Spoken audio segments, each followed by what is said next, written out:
My wife stood in front of 60 people at our anniversary party and said, "Maybe I should trade up while I still can." Everyone laughed. She looked at me, waiting for me to smile and take the joke like I always did. Instead, I raised my champagne glass and said, "You're right. Let's make it official tonight." The room went silent. What she didn't know was that I'd already filed for divorce that morning, frozen our accounts, and documented every dollar she'd stolen. My name is Marcus Webb. I'm 40 years old, and this is the story of how I turned my wife's celebration into her reckoning. I grew up in Detroit watching my old man disappear into 12-hour shifts at the auto plant. He'd come home smelling like metal and exhaustion, drop into his chair, and stare at the television like it owed him answers he'd never get. My mom worked the register at a grocery store, feet swelling in those thin canvas shoes, counting pennies to make sure we had milk for the week. They fought about money constantly, not because they were reckless, but because there was never enough. I was 9 when my dad sat me down after another argument about overdue bills. "You see this?" he said, gesturing around our cramped apartment. "This is what happens when you're not careful, when you don't plan, when you let life happen to you instead of making it happen." He died of a heart attack when I was 16. Too much stress, too much pressure, too many years grinding himself down to nothing for a family that still couldn't afford to fix the car. At his funeral, I made myself a promise. I would never struggle like that. I would build something stable, something secure, something nobody could take away. That promise became my religion. I put myself through college working construction during summers, started an architecture firm at 28 with a partner who believed in the same thing I did: quality over flash, substance over trends. We specialized in historic renovations, old banks, forgotten theaters, century-old homes that everyone else wanted to demolish. I loved taking something broken and making it whole again. The work was hard, but it paid. By 35, I had money in the bank, a growing business, and a reputation for never missing a deadline. What I didn't have was someone to share it with. That changed the night I met Victoria at a charity auction in downtown Detroit. She was standing in front of a sculpture, glass of wine in hand, critiquing the artist's technique to a couple who clearly just wanted to bid and leave. She was magnetic, sharp, confident, unapologetically herself.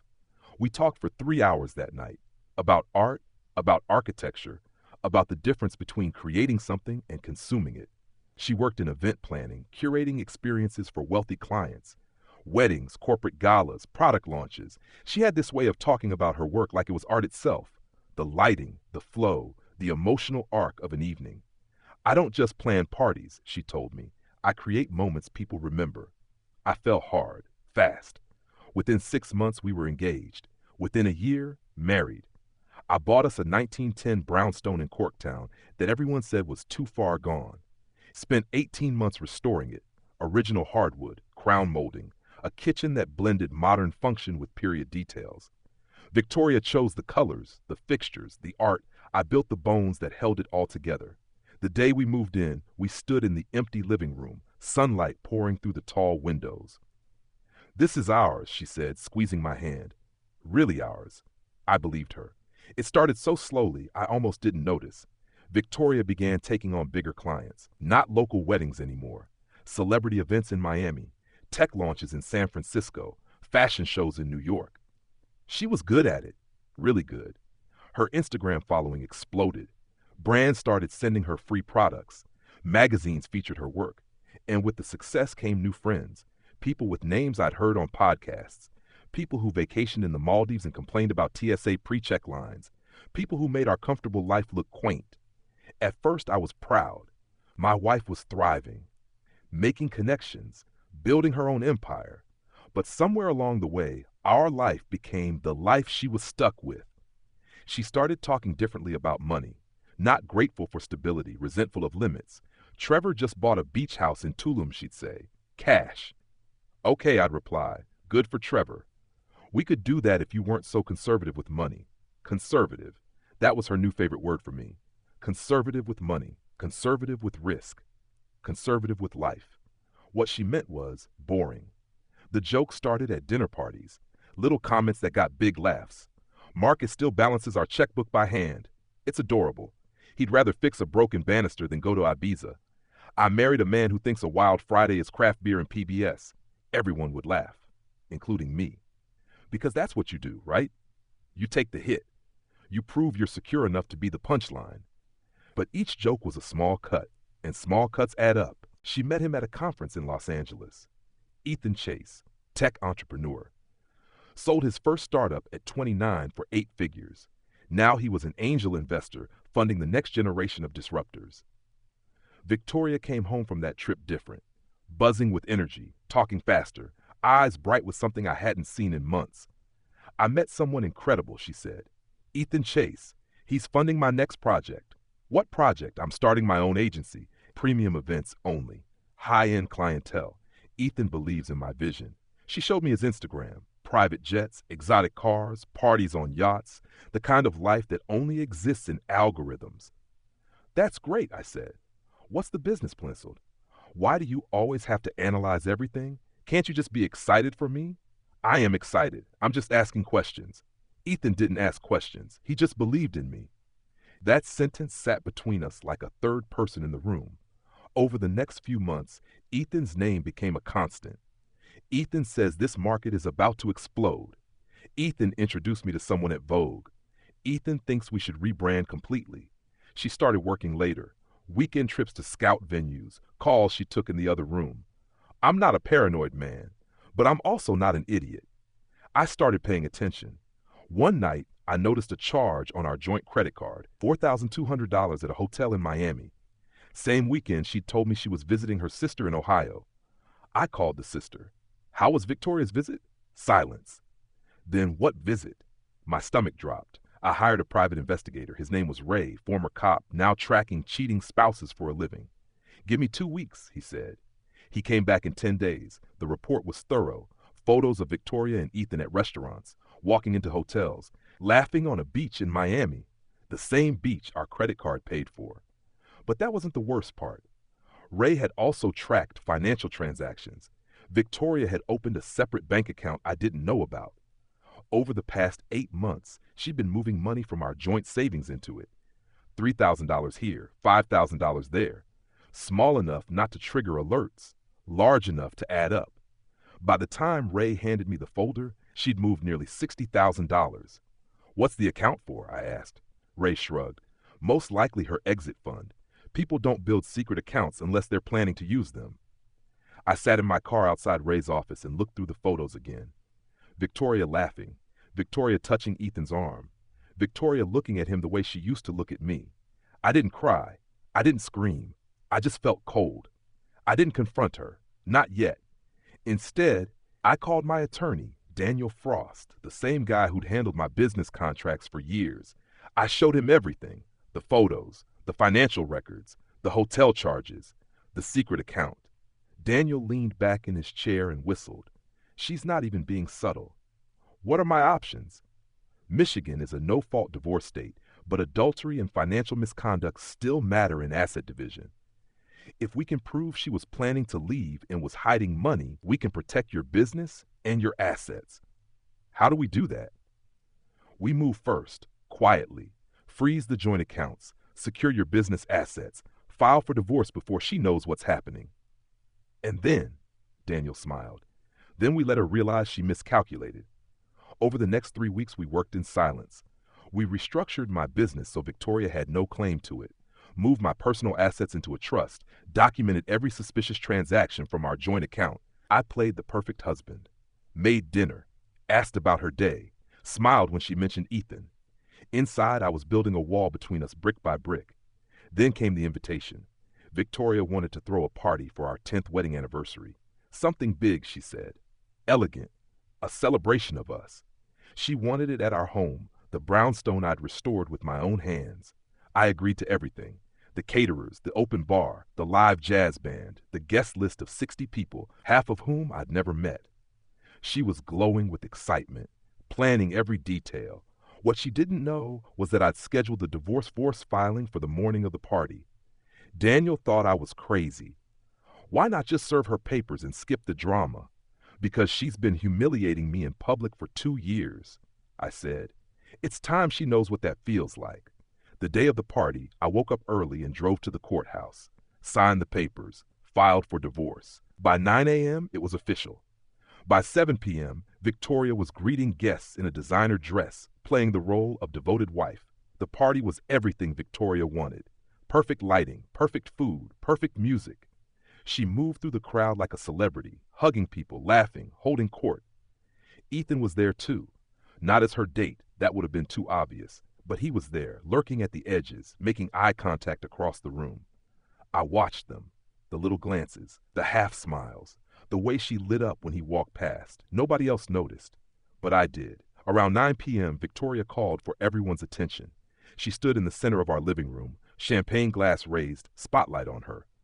"I just want to thank everyone for being here tonight," she began. 10 years is a big milestone, and Marcus, she gestured to me, has been steady, reliable, the foundation of our life together. The crowd clapped politely. She smiled. "But honestly, sometimes I think about what it would be like to just shake things up. Maybe I should trade up while I still can." The room erupted in laughter. People glanced at me, waiting for the usual self-deprecating grin.